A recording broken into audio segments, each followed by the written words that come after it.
To you to introduce yourself. I have briefly said that we have a founder with us, is Dr. Hani Al-Banna, but it's good to hear from the man himself, right? Alhamdulillah, I'm very indebted to Ethiopia because we learned how to create Islamic relief at the time of the famine in Eritrea and Tigray in 1983. You know, that Bob Geldof era, Band Aid and Live Aid. So really, if I am something, it's because of you. Nothing more than that. And I was a medical doctor. I came to UK to study my Doctor of Medicine. Alhamdulillah, I got it, 1991. Then we started Islamic Relief in 1984, and after the Eritrea Tigray famine, 1983. And here we are coming back to Ethiopia, which, as I was told, and I believe, keep telling me that humanity started here. That's right? Not in Canada, not in America, not even in Egypt. It started in Ethiopia. Adam, peace be upon him, was Ethiopian. Jesus was Ethiopian, alayhi salam. Every prophet was Ethiopian. So khalas, we submit ourselves to Ethiopia to make everybody happy. Okay, Moses was Ethiopian, and everybody. And thank you. Yes, thank you. Thank you. My name is Osama Khan. I live in Canada. I'm part of the Islamic Relief Canada team. He's the CEO of Canada. I'm just honored to be with you today. I think this is really a blessed gathering. Not only do we have the founder of one of the largest Muslim charitable institutions that has done so much amazing work for millions of people in Africa and around the world, and really the one individual who left his medical career, made the sacrifice because of a concern for other people, and has been a trailblazer, not just for within us in Islamic Relief, but in the sector. So a chance to learn from him and be inspired by him. And my hope is that maybe from one of us, who can be the next Hani Al-Banna, who can be the next person who thinks about making a dent in the world, not just from business and entrepreneurship, but in this sector for serving humanity and serving other people. So that's my hope. I think all of you are, in your own right, doing amazing work. I'm looking forward to learning about your stories and how you're contributing to a better world locally. But the challenges in this region, the challenges in this country, the challenges on this continent and around the world, every day, every month, every year, are increasing. And humanity is looking for people like you and me to step up to the plate, be counted, live a life of service to God and to His creation. That's the call, and I think if it's not going to be us, then who? I think it's time for us to stand up and be counted, and just really happy to be here and looking forward to, again, learning about you and who you are and what you're motivated by, what your fears are, what your hopes are. So yeah, looking forward to a good conversation. Thank you, Osama. Let's go this way. Okay. This is Kabu from Addis Ababa. I'm communications coordinator for the Islamic Relief. Thank you again. My name is Raza Khan. I'm a primary care medical doctor by profession. I joined Islamic Relief Canada in 2015, and I currently sit as the vice chair for Islamic Relief Canada. And it's an honor to be here with people who share the same philosophy and the same ideas, same values. And I'm very inspired by the work that you're already doing in the field, and we look forward to a dialogue on how we can potentially work together to bring relief to all the suffering people in this area. Assalamu alaikum and good morning. My name is Suhaib and I'm the fundraising team in Canada. It's been an honor. I've been here since Sunday, and the last 4 to 5 days has been a learning experience. It's been, as I said, like a game changer for me. I've learned not only a lot from the staff on the ground, but also just meeting the local community and what they have to bring to the table. Inshallah, I'm going to take it back to my team, and then inshallah, hopefully we can work on a lot of different projects together. So I'm looking forward to hearing from every single one of you how we can make this happen, inshallah. And he has a little tummy ache too, so we're... Alhamdulillah. Much better now. My name is Mohammed Bashir. I am humanitarian coordinator for Rohi. It's called what? Rohi. Rohi. Yeah. Rohi. Thank you. Good morning. I'm Rohan Gilbella from Organization for Sustainable Development.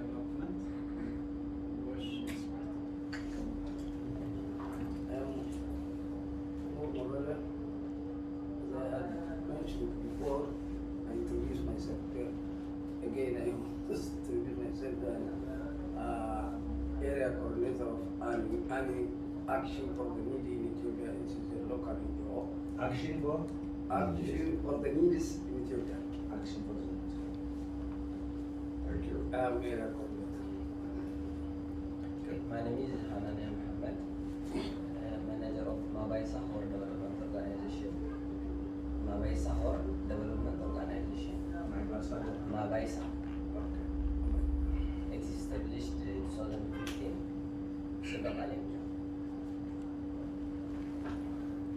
My name is Alimra Abdullah from Friendship Support Association. It does a local NGO. Samara Field Office Manager.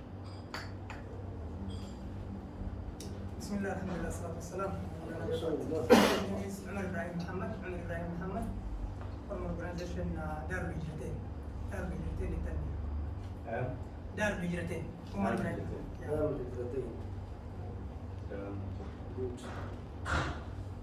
My name is Bismillah, alhamdulillah, salatu wassalam ala rasulillah.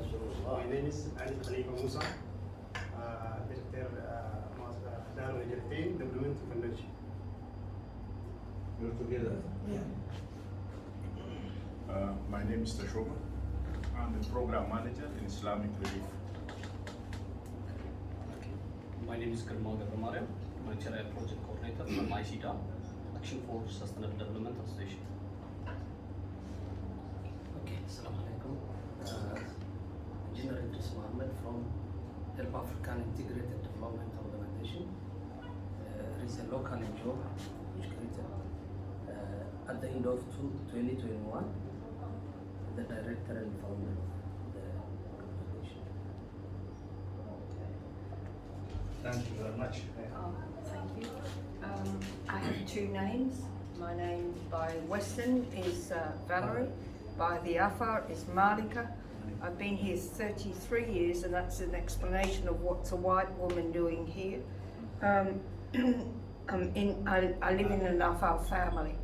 I'm working with the Afar Pastoralist Development Association. I've worked with them since they started, actually 27 years ago. So which one do you prefer, Valerie or Malika? You can call me whatever you like. I mean, names for me is nothing. Call me whatever you like. I'll always answer. I don't care. But I mean, for me, easier because I lose my English. You know, being here all this time, my English is poor now, which is terrible. So our English is better than your English. Yes, for sure. Yeah, for sure. Thank you very much. We appreciate that you have made time from your busy schedule. I know this is a busy time for everybody. Considering what Afar is going through, probably would prefer to be out in the field, helping people, supporting people, but you gave us time. So we appreciate for that.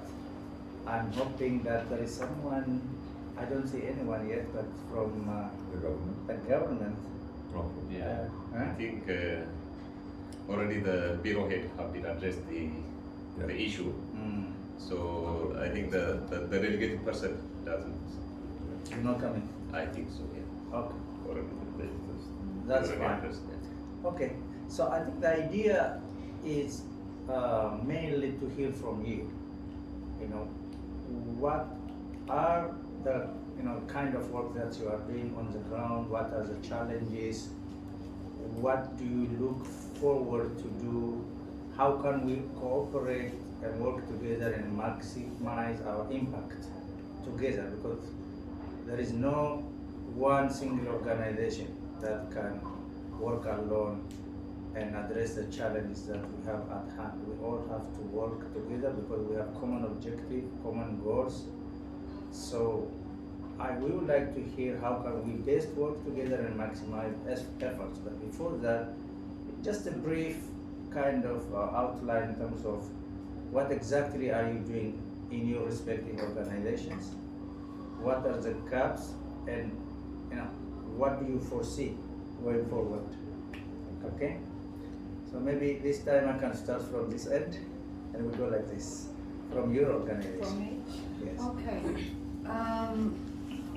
APDA is the abbreviation of our organisation, APDA, Afar Pastoralist Development Association.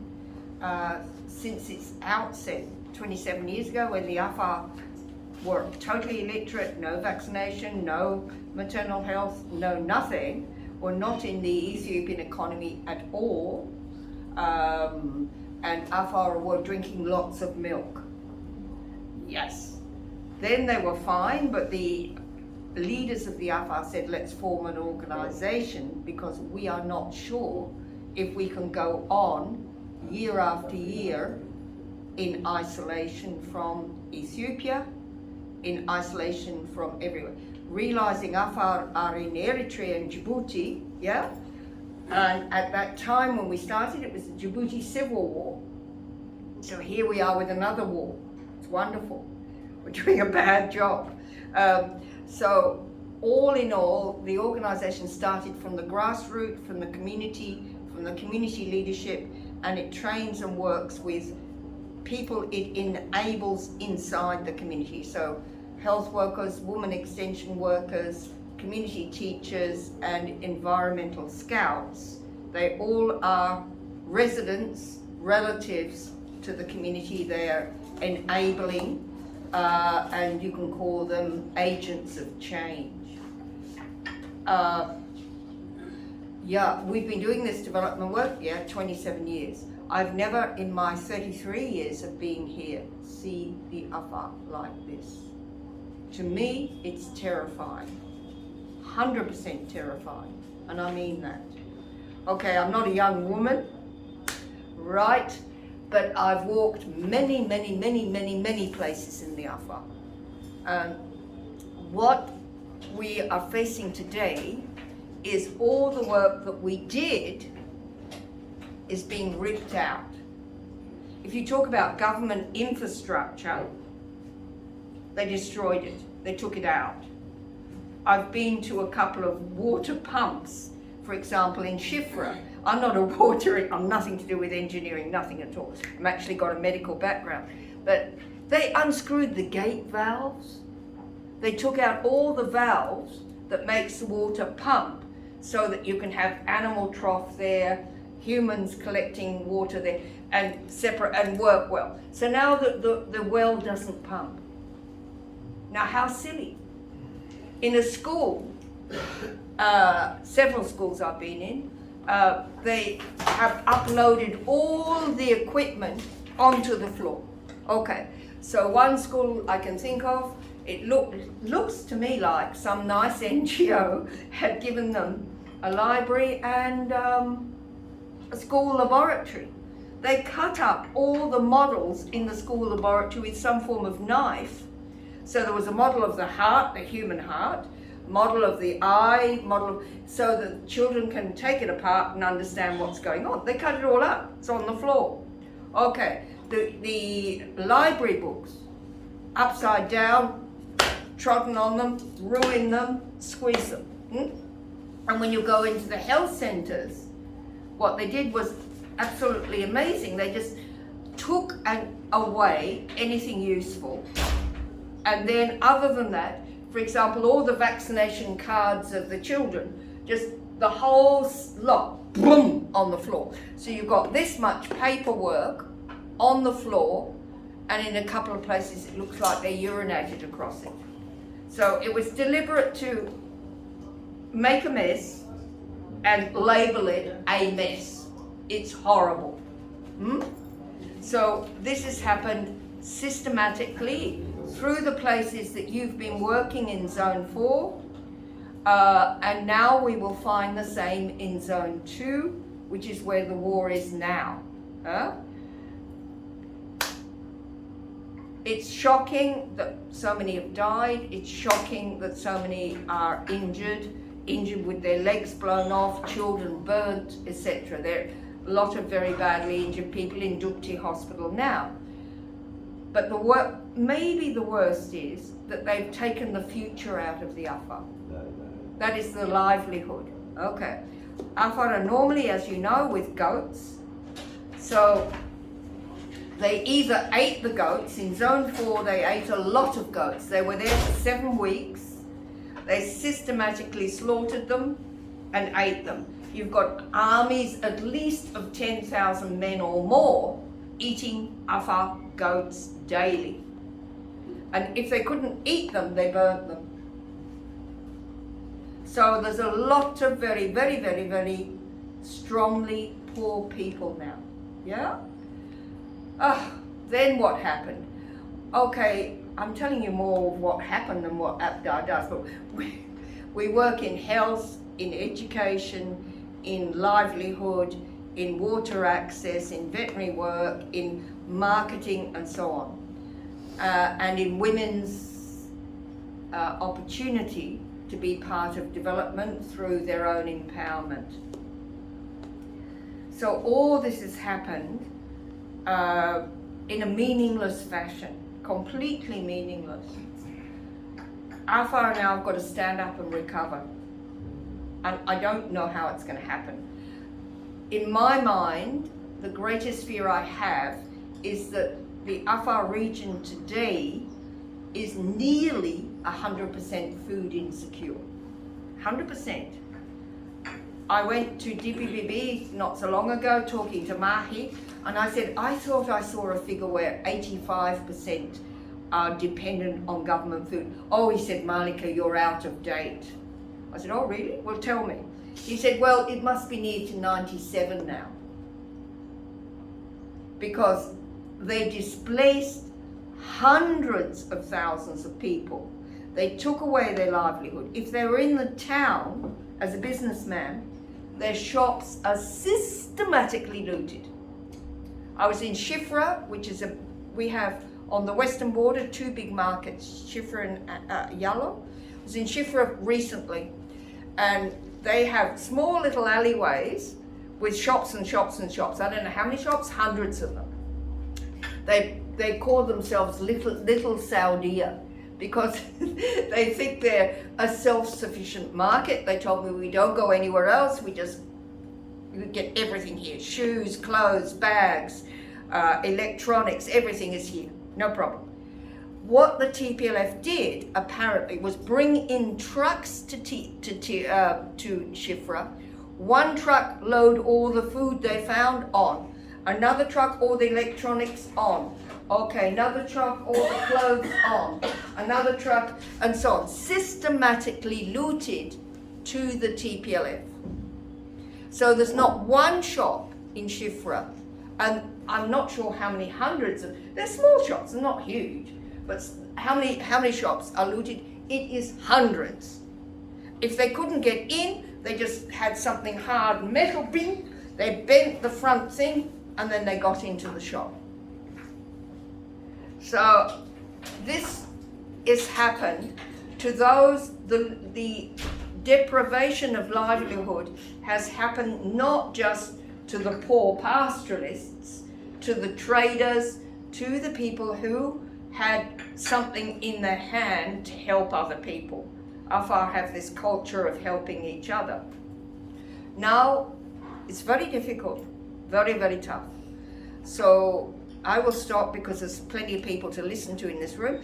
But basically, the one thing I would like you to think about and think seriously is, I believe the way to go ahead now is we have to run like donkeys as of now, as of yesterday, and get the market going again. There's nothing worse than a totally zero economy. Where do you go? You know what? Afar region, in its history always, was looking to Mother Tigray. They were. And the conflict literally cut the umbilical cord between mother and baby.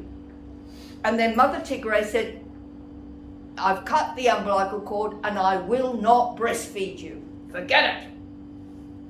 So Afar today has to stand on legs, learn the market. Afar do not have a culture of saving. They don't know it. They're not traders. They depended on the Tigray and the Amhara to come in and take their goats, buy their goats, so that they could get money to buy food. In Yellow Market, one government person was telling me every Tuesday market, between 23 and 24,000 goats from the surrounding districts of Yellow would go to Tigray on Isuzu trucks. What the Tigray did with them, we don't know, because this region does not have a slaughterhouse, it doesn't have a, tannery, fertilizer factory, anything connected to the animal product, nothing here. Okay, it's in Tigray, it's in Amhara region, it's in Oromo region. So they take the animals away. They were taking 23,000. I said to the man, today, how many on a Tuesday are being sold? Oh, he said maybe 300. So you see the difference, 23,000 animals to 300. That means the pastoralist cannot get money to buy his food, even if he's got goats to sell. That's how serious it is. So that one is a really nasty thing. Huh? Yeah, I mean, I'm probably something else rather, yeah. Go ahead. I think let's already finish, and then we can. Thank you for that. So, I mean, I just wanted to, because I think this is the most serious. There is, I mean, I've been, as other people might know, I have answered journalist questions. Every time they ask me, why did Tigray come into Afar? I want to ask the world that question. I want to ask the Ethiopian government that question. It's not for Afar to answer the question, and they don't know. They don't know. The question should be on the other foot. So a couple of journalists, I said, well, you should know, you're an international journalist. I'm not. I don't know why they came here. But Ethiopia, I mean, Tigray and Afar have a 1,000-kilometer border from Dallol all the way down to Yallo. And then after that it becomes Amhara region. And then after that it becomes, you know the borders, it comes Oromo region. Yeah? Thank you, sister.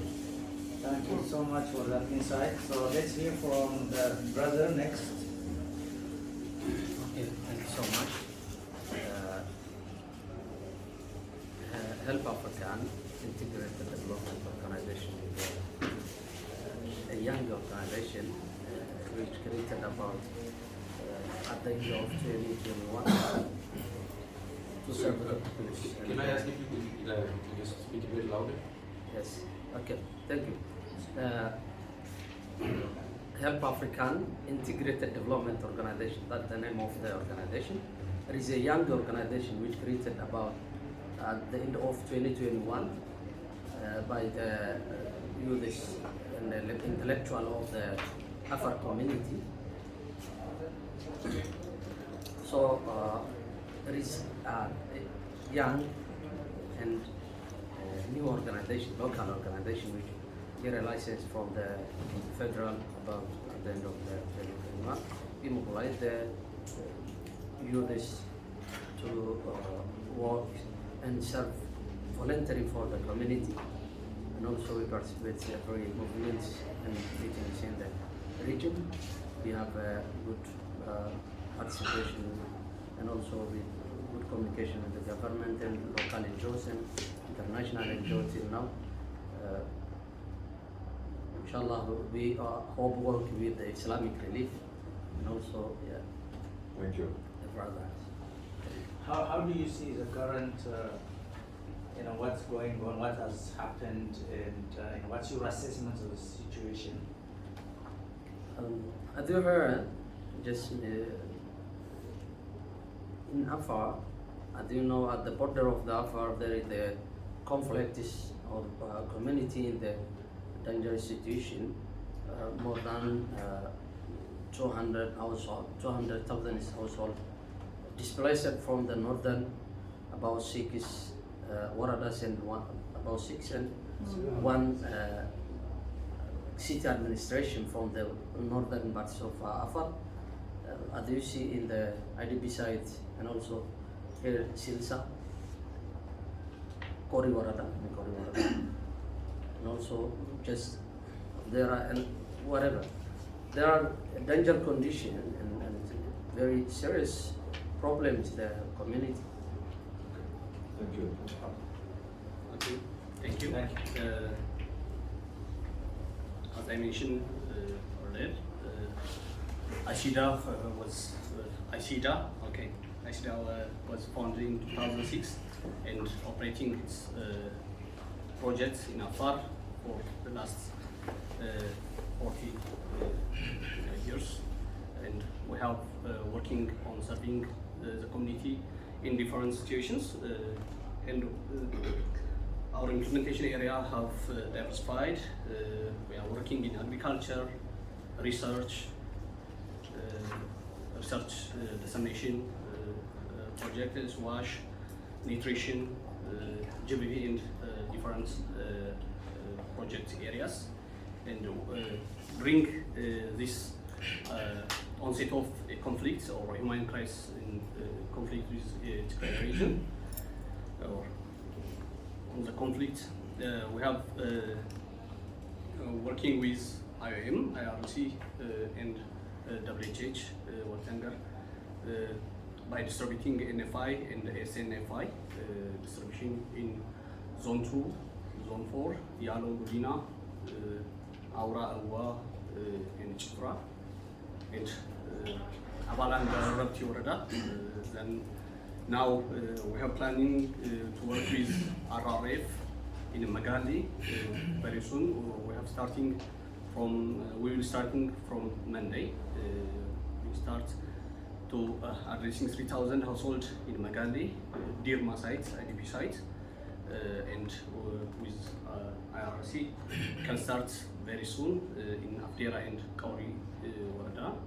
So we address these crisis affected community in different approaches in different projects.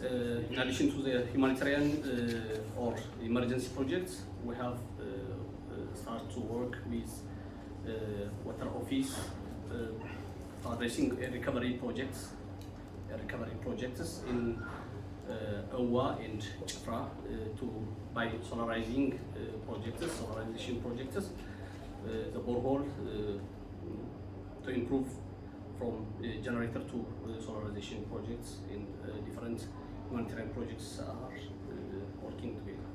Thank you.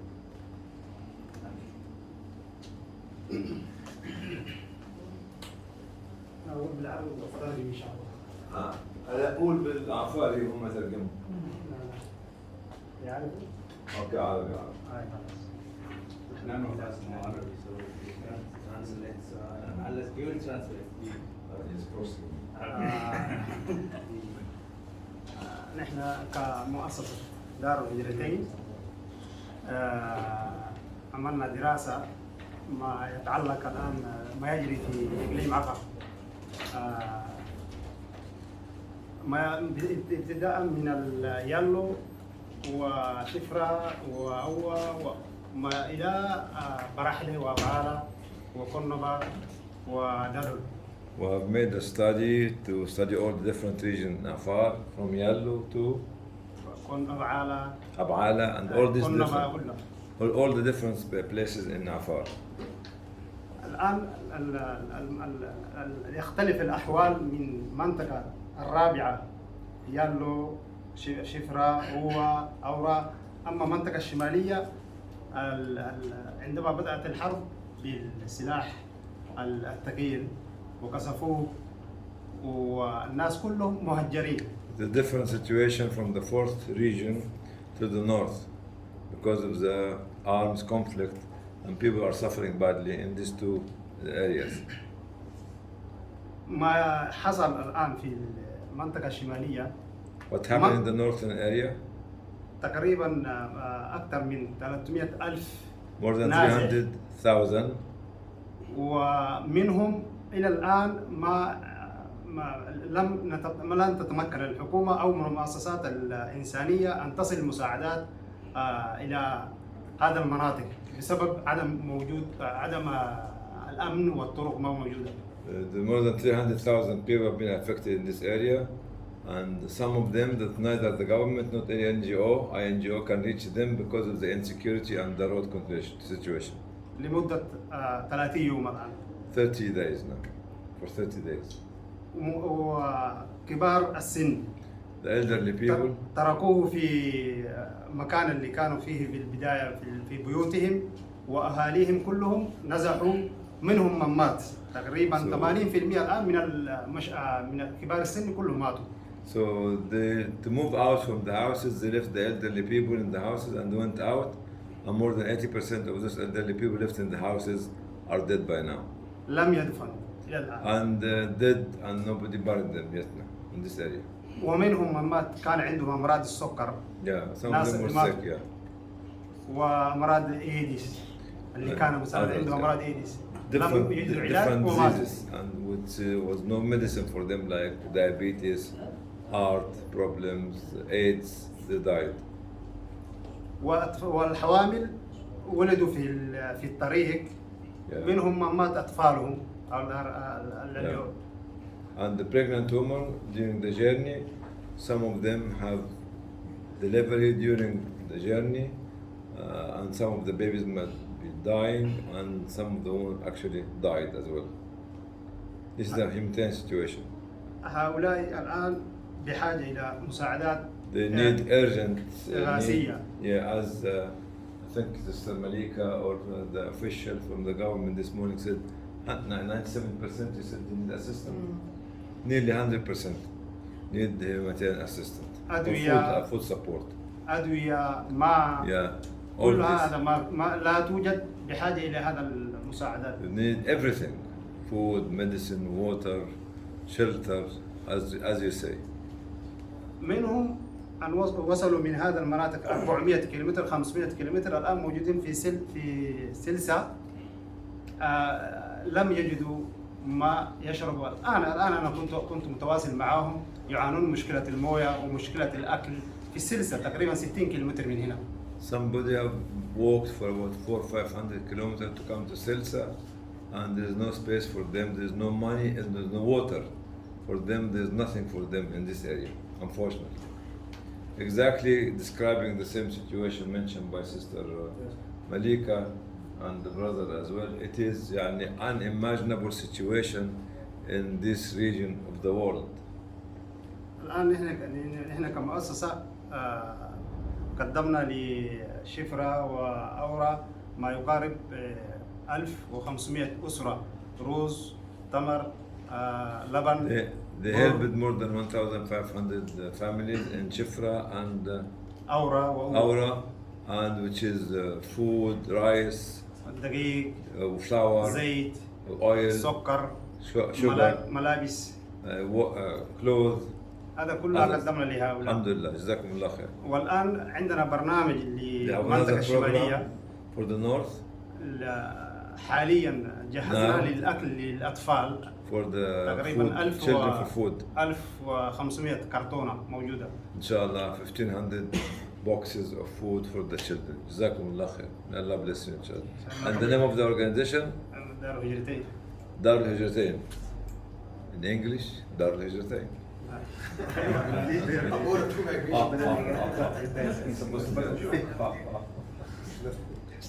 دكتور شو يبدو أن لا تنسى أنت كنت برضه من ضمن الناس اللي رشحتنا بالاسم ده دار الهجرتين. نحن قدمنا لك لما كنا في السودان. He's trying to twist my arm now. He said that I'm the one who, because I met them in Sudan, I'm the one who proposed this name to them in Khartoum. Oh, thank you, thank you. ونشكر نحن الآن مالكة وإسلاميك هم عندهم دور كبير ما يتعلق الآن ما يجري في داخل الإقليم. Malika, thanking you, and thank Mr. Ahmad from Islamic League because they have got a greater role to play in this area and they could be helping you. Inshallah. Thank you. عربي ولا أمهري ولا عفاري ولا English؟ English خلاص.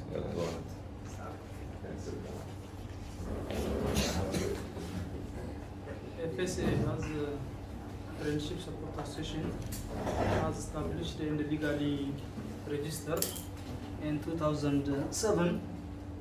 Since then, the organization has working with Afar pastoralist communities. We are working on participating in emergency response, and also we are working on peace building and advocacy, women and youth empowerment, and WASH, and also animal health and animal feeding and education. And we are working on different developmental projects with different donors and partners, with cooperation with them, and we are working with this community around 15 years. And also, as time the conflict is raised in different borders of Afar region. Since then, we are participating and helping the communities by delivering food items, NFI, and water tracking in different areas.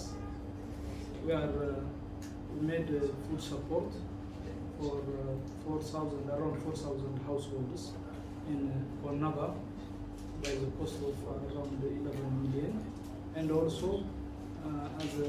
as a mealtime when the communities back to their home in Pantirasu, 5 waradas, we are delivering unconditional cash transfer for the around 3,500. So your organization is? Friendship Support Association. Oh, Friendship Support Association. Look at you. And also we deliver unconditional cash transfer last week in Hadal Warada for the people affected by war. And also the problems raised by brothers and Miss Malika. It is, I agree with that. Very dangerous situation in Kilbatirasu areas at this time. The war is take place, and around 300,000 persons displaced from their homes, 7 waradas and 1 city administration. The only warada saved from the war, Afdera. And the situation is this situation, the Afar community doesn't face this kind of situation before, and we agree what they are raising. Thank you. Thank you. Okay. Our organization is Mabaisa. Mabaisa is founded in the Mabaisa for Development Organization. Mabaisa. It's a fire word. The word meaning is cannot mistake. No mistakes. No mistake. No mistakes for development. Yeah. Our brother and sisters explained the situation. Now at the Afar is a serious condition. We have to working to heartily. What we cannot express. And Babaisa is a young organization nowadays working in Samara.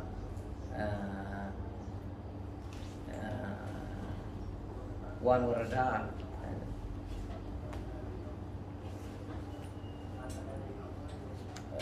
We are working to the diaspora community. Thank you. You get your support from diaspora community? Yeah, diaspora, Los Angeles diaspora communities. Very good. Next one. Okay. My organization is ANI, as I have mentioned before. ANI is Action for the Needy in Ethiopia, established at the country level in 2010. Action for the Needy in Ethiopia. In Ethiopia. It was established in 2010. It is working now all over the country, I can say. But the upper branch has started in 2020. 2020, yes, 2020.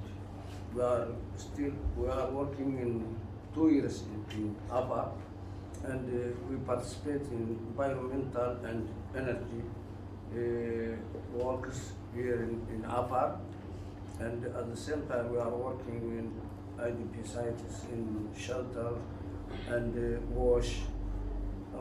We are participating to give NFI to the IDP shelters, and I don't want to go in because the crisis in Afar everybody knows, but it is a big crisis. But we couldn't face the problem of the people, so now we are trying to work together with local and international NGOs to face this challenge. We are now in position, we are working here with refugees who are in Afar, in Barahle. They are now in Samara. They are needed to move them to Sarbo. And These are refugees from Eritrea? Yeah, refugees from Eritrea. And we are participating there. We are providing them firewood. We are making shelter here in the Samara IDP. We provide shelter. And we are working now in Afdera shelter and digging with latrine this and making water stands for us and for other NGOs rotos coming from the different NGOs. We are working there in Afdera, making water stands, and we are giving enough for the IDPs there in Afdera. We also are ready to work in Sissa and participate in every field of how to face, how to challenge this. We don't want to come in because she is always making clear what is the source of this crisis and how the people are suffering. Miss Malika has already mentioned. We don't want to go in, and that we are ready to work with other NGOs together. Thank you very much. Already did. Yes, he. Oh, he moved, yeah.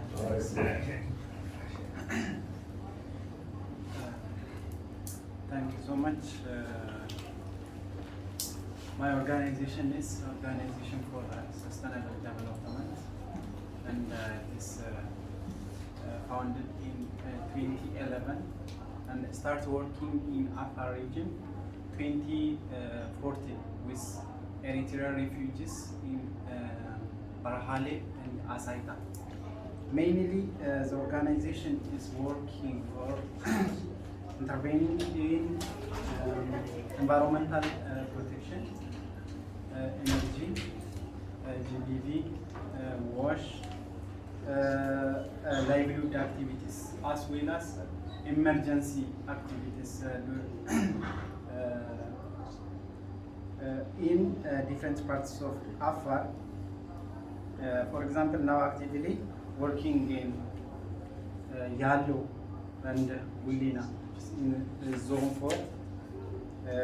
All DRR, disaster risk reduction, on GBV, wash, and livelihood with host communities, as well as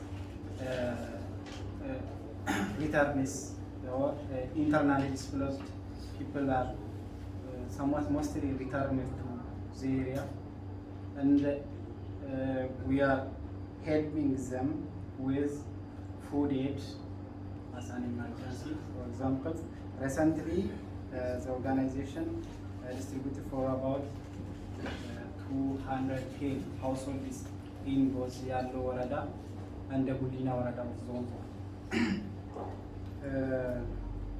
Other, it is working on water tracking for host communities. So, shelter kits distribution, for example, for IDPs in Waki 50, around Mille, which is far from Mille, about 50 kilometers, for 1,860 households, shelter kits like plastic sheets, wood, rope, and other materials. And as a challenge from the colleagues, it's already mentioned, the challenges this region or Afar region is facing is mainly now the conflict. But before the conflict, there are also other crises like naturally, the environment is a harsh environment. That is why this organization or Organization for Sustainable Development motivated to work on environmental protection. As you know, the area needs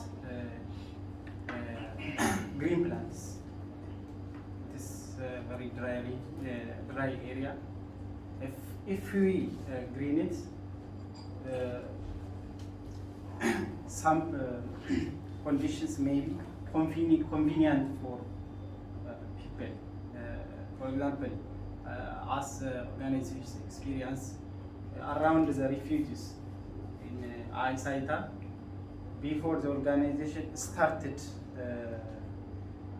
planting trees, they even the community said it's impossible to green this area. But regardless of this restriction, the organization started, and now somewhat it looks like green area in the city also.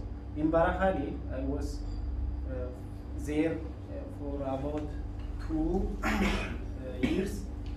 Before the organization started there also, there is no green plants in there. But now it's in a good, therefore environmental protection should be also considered. Thanks. Thank you. Okay, I'm from Rohiwadu. My organization has been established some 15 years ago, and initially our focus was on refugee and women economic empowerment. But currently, following the current humanitarian situation in Afar, we have been struggling to provide life-saving support in Zone 4. Last time, I think 4 months ago, we have provided support in collaboration with Action Aid for more than 1,200 households with floor and non-food items and sanitary pads. And also we are now planning to extend our humanitarian intervention in Zone 2, but we are not quite sure that source of funding. Still we are planning and praying. To get Thank you. funding, yeah. Okay. All right.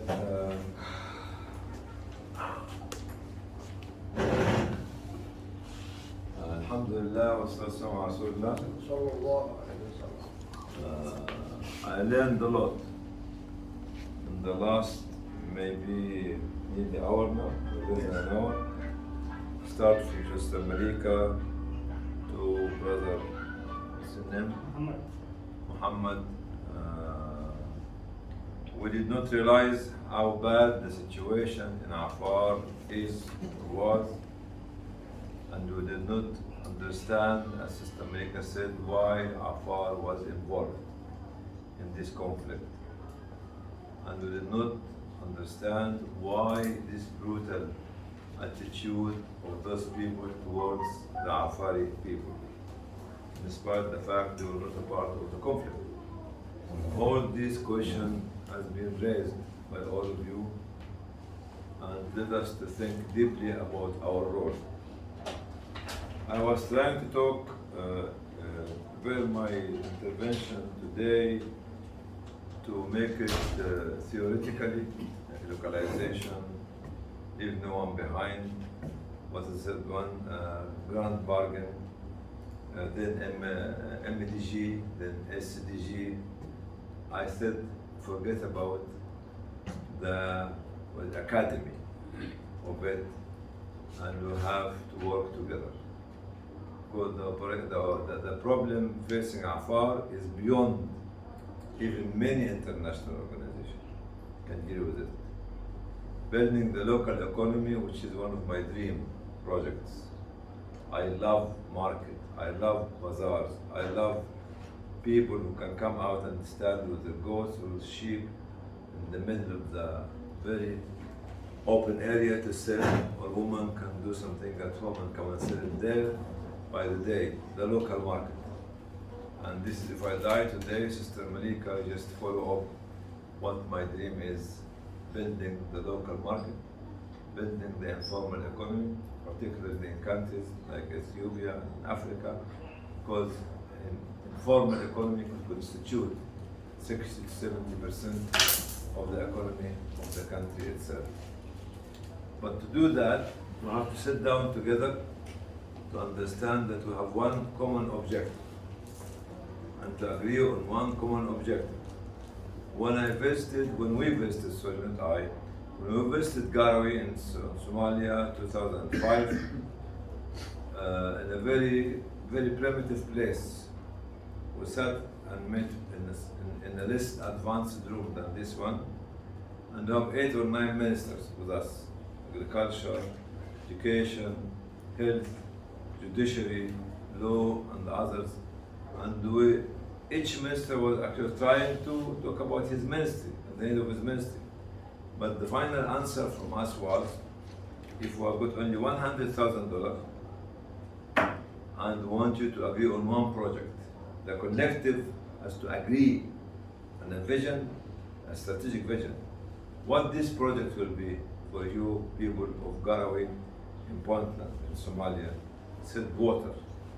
Water is the life for the agriculture, water is the life for animal, water is the life for human being. And you know from the verses in the Quran that وَخَلَقْنَا مِنَ الْمَاءِ كُلَّ شَيْءٍ, and we have created out of water every living creature. For us here today, I'm just going to put a proposition, I'm not a problem solver for you. How to build a coalition, how to build what do you call it, a committee to agree on a common purpose. None of you, none of us, including Islamic Relief, will be able to deal with all these problems. Forget it. We have to sit down to build something together, start to meet regularly. Because somebody is doing research, somebody else can do that, somebody can do advocacy. somebody can do a fundraising for the community as a whole. And this is, most of the work in the West has been done by coalition, by forum, where they can actually raise the voices of the people and they can listen to 10 or 20 or 30 or 40 local organizations actually, and be able to get more fund. So when I was listening to you over the last hour, I was thinking about how you, with the help of Islamic Relief, as a facilitator, can build a coalition who raise this issue not only on the national level, not only on the local level, but on the international level. I have got for you acronym, which I wrote. Actually, I give it to you, but actually, you should be the facilitator. Who is the one who is responsible for this area? Adam. Adam? Is Adam? Yes. Come and sit down here, because at least people can make you accountable. Is that right, brother and sister? And make you accountable. We're talking about if those people agree to sit down together, you have to facilitate the process as a facilitator. You can call it SAC. Save Afar Coalition. SAC, which is Save Afar Coalition. I'm not going to go, I'm just putting this because for you, it's entirely up to you to do whatever you want. Or AHC, which is Afar Humanitarian Coalition, or Afar Humanitarian Response, AHR, and you can put the name that you want to write. But to be very honest, to go individually to talk about a huge problem, you get nowhere. I have learned this since I left the Islamic Relief 2008, and I'm still struggling over the last 14 years how to build a coalition among just 10 or 15 or 20 Muslim churches in the UK, and we're still struggling, by the way, after 15 years with all the resources. The smallest organization was about 10 or 15 million pounds, not like you here, with all the facilities, because of the mentality of people. But now, you have to convince the whole world about Afar by sitting down together and building coalition. Call it whatever you want. I was writing what I wanted to write because this is my thought. Because I have to live your issue, to think about you, and think for you, and put my ideas on the table for you, and it's entirely up to you to do it, to take it, not to take it, to develop it, not to develop it, it's entirely up to you. Make it SAC, make it AHC, AHR, whatever you call it, inshallah. And this is my proposition for you. That's why I stopped talking about localization, leaving no one behind. What do you call it? Grand bargain. Grand bargain is it that? SDGs, MDGs. Okay, now we want to regain the market again, to bring people back to their homes again, to stabilize safety and security again with the help of the local government, to build also a good relationship with the local government, with CBOs and CSOs has to be extending their work to work with the local government as well. I'm not going to talk too much, but actually be a SAC, be a BAC, be a CAC, be whatever you want to be, but you have to work together as we believe, as Allah subhanahu wa ta'ala said, Yadullah ma'al the hand of Allah is above the hand of the collective, not the hand of the individual. I leave the floor for you for discussion. So what we want from you is what's next. Khalas, we have said, we cried about Afar, khalas, finished. But what is next to be done for the community? Okay? Thank you. You want to say something, Brother Sam? I'm going to have a question. Yes. This sounds to me to be like a regional humanitarian emergency. And what role is government and UN and external agencies playing in this in terms of coordination, funding, and all that? Yeah, so did you hear the question? It's saying Sister Malika, everybody, did you hear the question? yeah, what role is the government and the UN and other humanitarian organizations doing to address this humongous problem at the moment? because this requires a joint effort. So what's happening at the moment? Because Dr. Hani says we have to come together and form a coalition to tackle this problem, but we need to know already what is on the ground in terms of working together. What's happening? Maybe we can join what is already on the ground and instead of starting from zero, or maybe we can start again. So it's good to understand from your perspective, is there enough response from international and local NGOs, government? Where is the gap? How can we address those gaps, right? Anybody? Now we're talking about what's next as well. You can start. Anybody can start. Yes, I can think. See that you want. I can start, but I don't want to because. No, yeah, if you have something, say it, then people will say again. Yeah. I'd want to say, quite frankly, that I think Afar region is uncoordinated. That's it. I do think Uncoordinated. that the NGOs are running their well, they say riding their own horse, riding their own bicycle, whatever language you talk. I mean, yeah, they're all in a different direction. And the thing that is very concerning is you can dump food aid and people need to eat, but once it's eaten, it's gone. That's it. There is no plan for how to get up and stay up. There is nothing worse in the world than dependency. I'm sorry. There isn't. There's lots of insulting words in the world. I think refugee is an insulting word. I think asylum seeker is an insulting word. I think, look, I've got lots of them, I don't like them. We label human beings, and it's because we make them dependent. And so they don't think for themselves. They lose their ability to be self-sufficient, which is so terrible. That's criminal. That's awful. So I'm very worried about that. From my position, I'm very worried. And I wonder, unfortunately, since history, since Ethiopia allowed Afar region to be a region, we've had weak governments, let's be honest. We've not had leading governments, governments that have represented the Afar people for who they are as pastoralists. No, we haven't. And now, unfortunately, we're confused because our own federal government appears not to be acting. And we are in disaster. There's all sorts of talk. It was said TPLF is withdrawing. That was the talk in the last 2 days. This morning they opened another new war front in Garabena, in Eritrea, just this morning. So, I mean, their withdrawal means more fighting. I mean, the terminology is confusing. I don't know. So, we cannot trust each other. This is a huge problem, you know? It really is huge. We've made a, I can say, evil or devil animosity between two regions of Ethiopia. That's nonsense.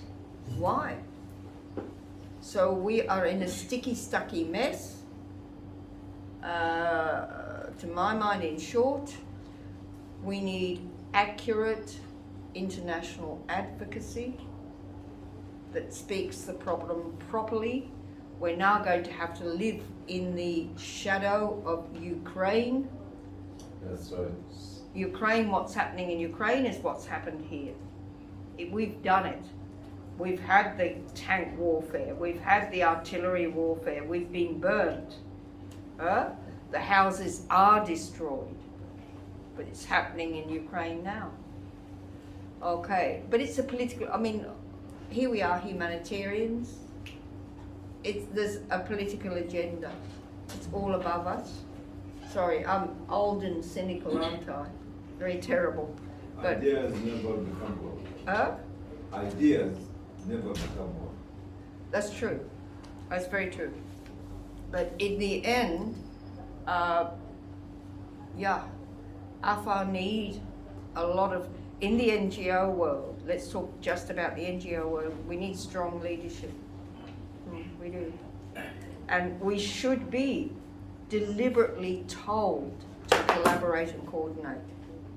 Thank you. Because it's one community, one people, and we should know and clap our hands together properly. Yeah. Thank you. Anybody else to make a comment about what's next? No, brother, what's next? We have plenty of meetings, by the way. They call it in Amharic Sub-Saba, they call it in Afar Dafena, but they go on and on and on and on and on. I think I had to go to 2 yesterday, I can't remember now. Every single day. It's just pathetic. And I've told the government myself, stop the cluster meetings. Let us have one meeting. Yeah. I mean, really, if you look at your own schedule, you could be every day on a meeting in the government offices. It doesn't mean we're collaborative and we're coordinated. We are zero. Because the meetings just talk about, we go around the room, we say, what are you doing? What are you doing? What are you doing? What are you doing? What are you doing? And then we go home. It's silly. It just makes no sense at all. So basically, in terms of something that Dr. Hani also mentioned, and you also highlighted on this topic of economic development, and that's the way forward to make sure that people are able to stand on their feet. But you did mention something about some of the individuals having like 23,000 goats and now like 300, and there's no buying power and stuff. So would you like to elaborate on that? Let's say we come together for the economic empowerment and the betterment of the people in the community, but you have all these individuals coming in with trucks and loading them and stuff. So is that risk still existing even after we collaborate and we provide that opportunity to the locals? There's plenty of risks that exist. I mean, we've done marketing work, I think, since 2010. I think that's when we first started animal market cooperatives, and we actually worked out the way to do microfinance in Afar that is suited to Islam and suited to the culture of the people. We've done that. There's plenty of risks, but I think I'd rather look at the opportunities. The thing that strikes me is that if you know Afar at all, the north was, and I hope it can remain, I don't know, the wealthiest area of Afar. Yeah. High. They are the most educated. They have links internationally to relatives in the Middle East, relatives. Look, can I be naughty and tell you a story? I went to Konaba at the beginning of the war, and I'm sitting, this was when we were having displaced people come in from Tigray. Afar was not actually physically affected by the war. Okay, so I'm sitting with a bunch of people in an area called Al Haina in Konaba, and I said to them, you know, what is the most needy thing for you guys? There were women in the discussion, there were men. I said, what's really, you really do need? And they said to me, electricity and phone connection. I said, I beg your pardon. Did I hear well? And they said, yes, electricity and phone connection. I expected them all to say food, or maybe, you know, nobody's treating us, we can't get medicine. Maybe something physical like that. They said, no. I said, how come? And one guy says to me, he said, oh, my brother lives in Britain. He used to phone me every Thursday. We had this relationship where he sent me money. I used the money. I have a business here. No money, no connection. Another guy says, oh yeah, the rest of us, quite a few of us got relatives in Saudi Arabia, in other parts, and we can't get in contact with them. We're out. If there was a way of getting back the internet, we'd love it, they said. You see, they are up and go people, the northern people. They really are. They're connected, and they are knowing the market much more than Central Afar and Southern Afar. Yeah? So, I mean, that's an opportunity that we've got to think through how to use it. Thank you. Can I just focus now on what we need to do collectively as NGOs, as CBOs and CSOs? Because as a sister and all of you been attending meetings every day, and at the outcome of it, you see, we're still as we are. Do you want, this was the big ask in the room, do you want to coordinate and cooperate or not? If you want, you have to sit down together to plan. If you want to have, because coordination and collaboration is not one-way system. You have to give in to me and I have to give in to you. And each one of us have to decrease his ego or her ego. You know this one? I'm going to take it off.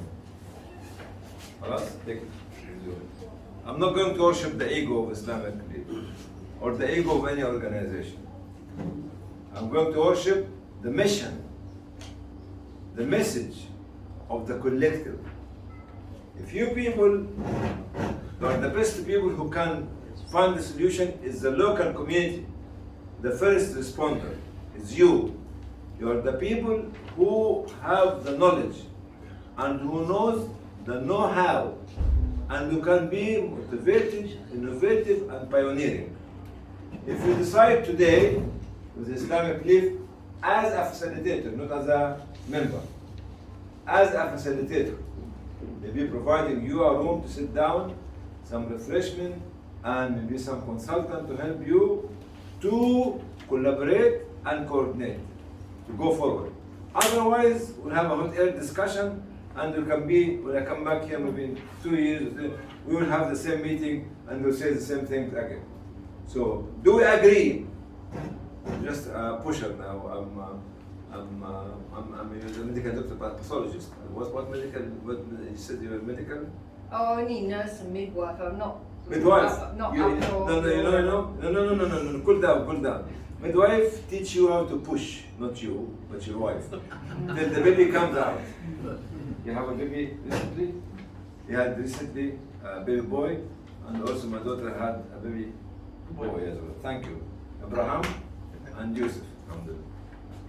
But now, if you want to build a coalition or coordinating body to sit down together on regular basis, do that. If you don't want, it's entirely up to you. Nobody will come from the space with a spaceship and put a solution on the table for you. You have to do it yourself. And doing it by yourself, that means that you have to spend time, effort, and money for it. So it's nothing for free. Building community is not for free. Building coalition is nothing for free. You have to invest as an investment because you are investing for the collective. And we should make it to be led by non-member of the group. Because if, for instance, sister represents an organization, you represent, all of you are members. But when the chairmanship comes, you never chair it. You get somebody independent and neutral to be your chairman. That's what we have been doing actually in the West, even as people. So, first step is your permission, sir, because I'm at your kingdom, on the side of your kingdom. On this man will be responsible. Do we need to have a coalition group to sit down together, maybe on a weekly or bi-weekly or a monthly basis, on a cup of tea to discuss the way forward or not? Coordinating group. Call it whatever you want to call it. Do we need it or not? The people who need it raise their hands, and from there we can go forward. We want it. Yeah, I said raise your hand. All of them. What we working with women. You're working for Islamic League. You have to be the facilitator. You know? Come here. Oh, excuse me, sir. Ask him to come here and you go there. Okay. Because he's going to be the king. He's going to be the prince. Come here, because we'll make him responsible. What you need to do as a role of a facilitator is to facilitate us. is to facilitate the meetings and start thinking about how to have a secretariat to coordinate with the people and bring the agenda for these meetings from yourself. If it needed to be registered in the local government, you have also to know that we need to work in collaboration with the local government. Maybe some of you in a national program, Brother Ahmed, is capacity building program to be for government officers and for local organization in the area. Capacity, you have the money? At the moment, we'll find it. We'll find it, okay. We'll find it. So, you accept that he will be the facilitator, not the leader? No, you should never lead. Get them to lead and to choose the leadership. You choose your leadership, not him. We can give you some paperwork about some organization established somewhere in UK, and from there you can redevelop your own one.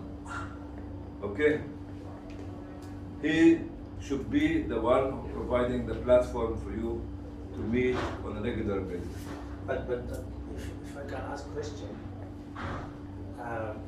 does something similar but may not be function already exists?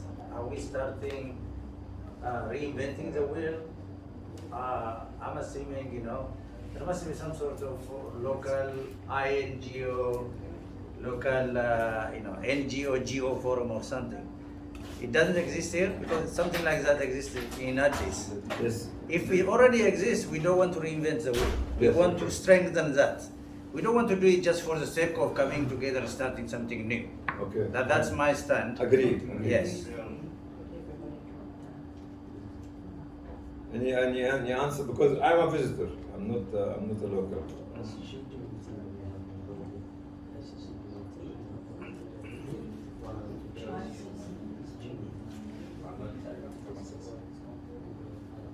Yes? No, not OCHA is something else, brother. We are not actually we are going to coordinate with OCHA. No. We stay away from the UN organization. Okay. I leave it to you later on. 100%. I leave it to you later on. Okay. Stay away from the UN organizations. Okay. But can you answer? There is, for example, what they call civil society forum in Addis. Okay. Yes. Yeah?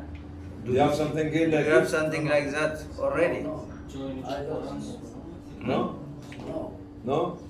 If no, Doesn't maybe... There used to be forums here, but they fell apart. There was the Afar Pastoralist Forum. That's when, I can't remember which year it started, which year it fell apart, but it did fall apart. And then there was an attempt to do it again, and it fell apart. The difficulty maybe, I don't know, we have to look at our past experience and try and learn from that. But the difference between a local NGO and an international NGO is quite strong. Yes. You said you wanted to talk on localization. Well, everybody wants to talk on localization, and it's a joke, quite frankly. It's become an international joke, like climate change is an international joke. Yeah? I mean, do they seriously want to change? I mean, save the planet? No, they don't. Well, they want to burn the planet. That's what they want to do, and that's what they're doing. And do they really seriously want to give local NGOs space? Never. No. That's not human. Human history has never shown that. Has it? No. It's a joke. But it's fashionable now because of the grand bargain and the discussion that went in Turkey and so on. But, I mean, and that's why, I mean, I don't know. I mean, I've been around too long.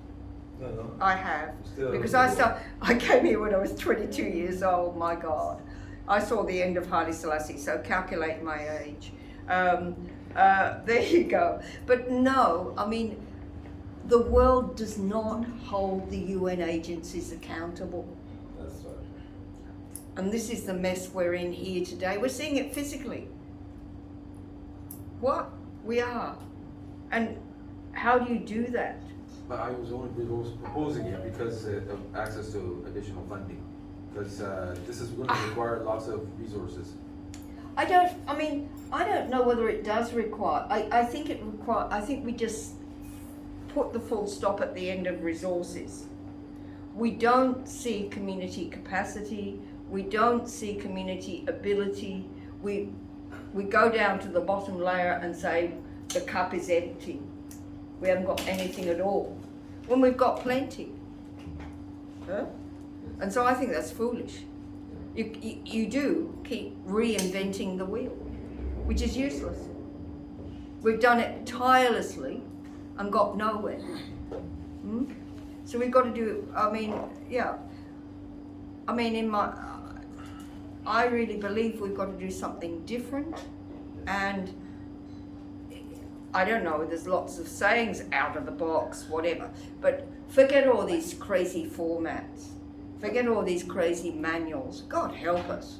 I mean, you can write a library on manuals.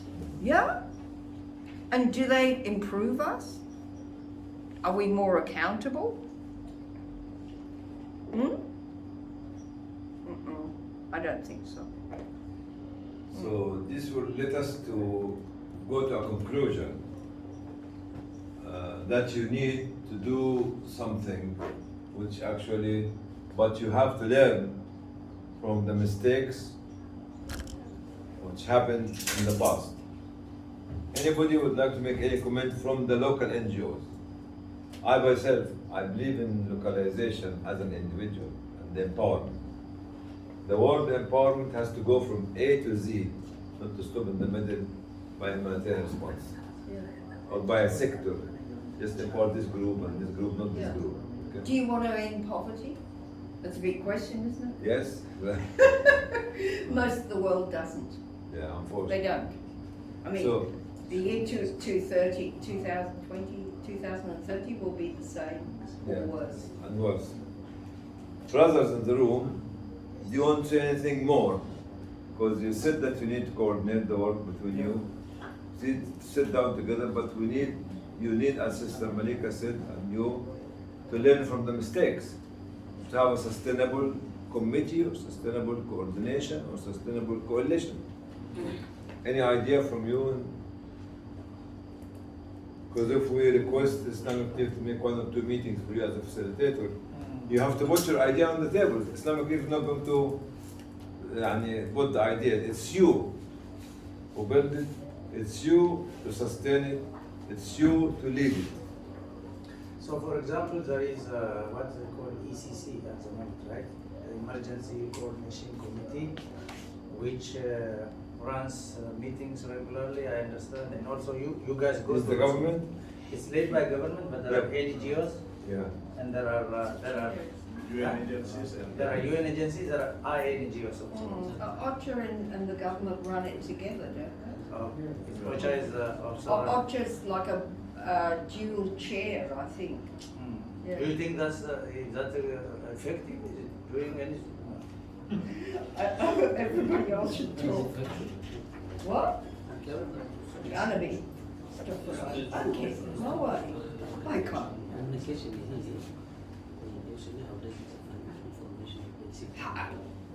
Their information is either out of date or not informed. I can't.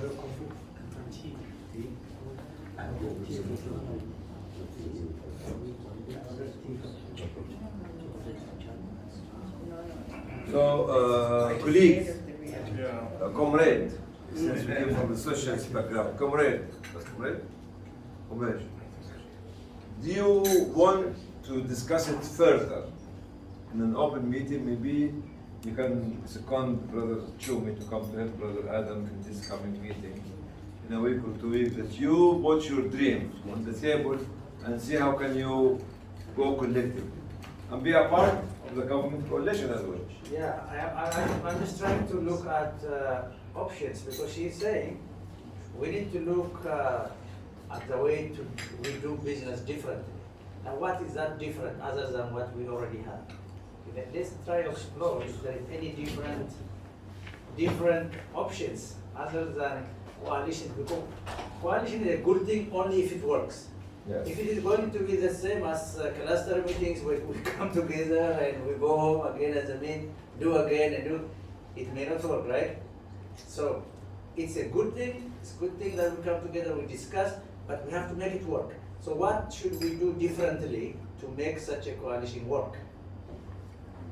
If we agree that coalition is important in the way we should be. Maybe we understood that with the current situation of local NGOs, they are struggling to survive. This is what I understood. They are more looking for independent funding. That means there is a competition between you.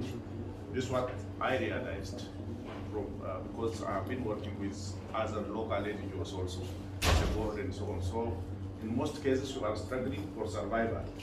But if you collaborate, if you work together, I think you can win. In the other parts of the country, I can give you the Somali region as an example. They have their own coalition, the local NGOs influenced the clusters. Most of international NGOs have access to get funds from UN OCHA or from other sources. So if you collaborate together, you can influence the clusters so as to get the fund directly. This has been going on in Somali region, but now you are working independently. But if you come together, I think it is easy for you to convince the government, to convince the cluster lead with the government and the UN agencies, and at least to bring cooperation. So I advise you, maybe from my experience of working for a long period of time in the humanitarian sector, instead of competition, cooperation is better among you. So better to cooperate. So I think you have, if you form some kind of cooperation, you can win. So this is what I advise. Come to unity. Yeah. Thank you. Any other suggestion from you? Sorry, Mr. King, to talk about my subject, because coordination is my subject. Since I left the fundraising and I left the hustle bustle and the management. Any other comment from you about having, what I'm going to propose? Have a meeting, free thinking, say what you want to do in our absence, and put it on the table. A strategy is not something that's being taught in Harvard or in Oxford or in Cambridge. A strategy is something maybe from a layman in the middle of Afar, he can tell you what to do. And you come from Harvard, don't know what to do. So this is my suggestion to you. Anybody would like to make any comment? From Dar Najratin or Dar, yes brother? Okay, as an ICIDA, we accept to work cooperatively with any organization because we have learned anything from any organization. So we accept to work with Islamic Relief or any other organization as usual. So we accept to having a meeting with you and we facilitate this one. We appreciate your request.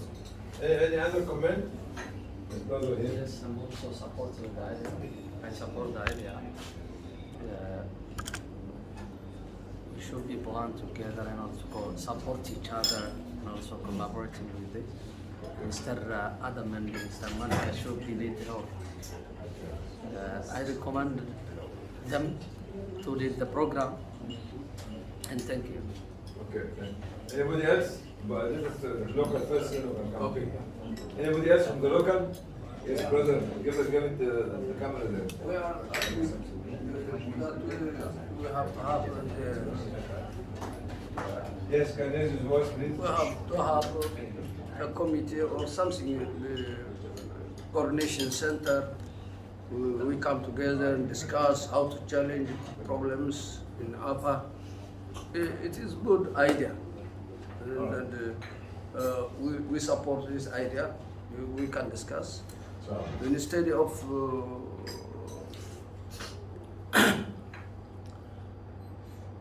we can collaborate and work together. Anybody else from the local? أنا أيضا دكتور أنا حابب أأكد على إنه لازم يكون لنا فكرة الاجتماعات الشهرية من خلالها إن شاء الله يكون لنا تشكيل رؤية مشتركة لأنه كل واحد He is supporting the collective meeting on bi-weekly or monthly meeting to have a common vision. لأن المسائل زي ما قلت أنت الأطر الاستراتيجية والخطة الاستراتيجية تكمن بعد عصف ذهني مشترك من كل الأطراف. The strategic objective will be coming after we sit down together collectively and put it after brainstorming. بعد ذاك إن شاء الله يكون لنا كلنا مع بعض في إطار مظلة مشتركة خارج الطريق لسواء After we brainstorm, actually we can put the strategic objective in action. شكرا. Thank you. Anybody else like to make comment? Yes, sir. Yeah, myself. I will allow you to speak, sir. Yes, Thank you. That's why I'm raising my hand. I'm allowed? So, definitely coalition is a way forward, but it has to work. Yes. And to make it work, we have to think and act differently than we have been doing so far. Now, I suggest that we keep the momentum. We decide on a date from today. Yes. We are not just say, okay, coalition and clap and go. The first meeting, when do you want it to be? For us, our guys are busy doing distribution and they will continue to do the distribution. So after a week or two, that will be the right time, and we are happy to facilitate the first meeting. Organize a meeting, rent a room, or provide refreshment, etc. Our role is facilitation, as Dr. Hani said. It is in your hands. So we want to do that, and we are committed. We are ready to put in some resources, but you decide on the date when it is the agenda and the date when it is convenient for you. The first meeting we will facilitate, but I also suggest the next meetings will rotate. Yes. We want to come to each of your offices. That way we will know you, we will see your offices, how you operate. So it's not always coming to one office, etc. That's part of coalition, part of working together, getting to know each other, That's my suggestion. So I think let's put a concrete date on it, and we are ready to help and facilitate. Inshallah. And in the future, if Allah give me the life and the chance to come back here again, I'll come back to you, because I love this kind of work. Maybe what's today? Today is Friday. 25. Friday, what date? Maybe 25. What's 14 or 15th of January, not of March? 14 or 15 or 15th of March, what date are these? Anyone with a telephone? 13, 14, 15 of March? It will be Monday, 14th is a Monday, and then 15th is Tuesday. Maybe 14 or 15th of March. You can ask him to come and meet here again. Okay. Somewhere else, you have another place? The first meeting should be earlier than that. Then the follow-up meeting will be, inshallah, Dr. Hani will join us. We can do around those 14th or 15th. You want to come on those days? No? Okay. Yeah? Okay. If you want to meet next week, it's up to your schedule. He wants you to meet next week. Is it feasible for you? No, we're saying 10 days. Maybe dates of December first. Yeah. Think about it. Service. You decide. And then they will come up with certain ideas, and with that we facilitate. We know you guys are busy on the ground also, so we want to go with your decision. I say after 2 weeks. Eh? After 2 weeks. After 2 weeks. Yeah. I think that works for And I us. also could say Yeah. we have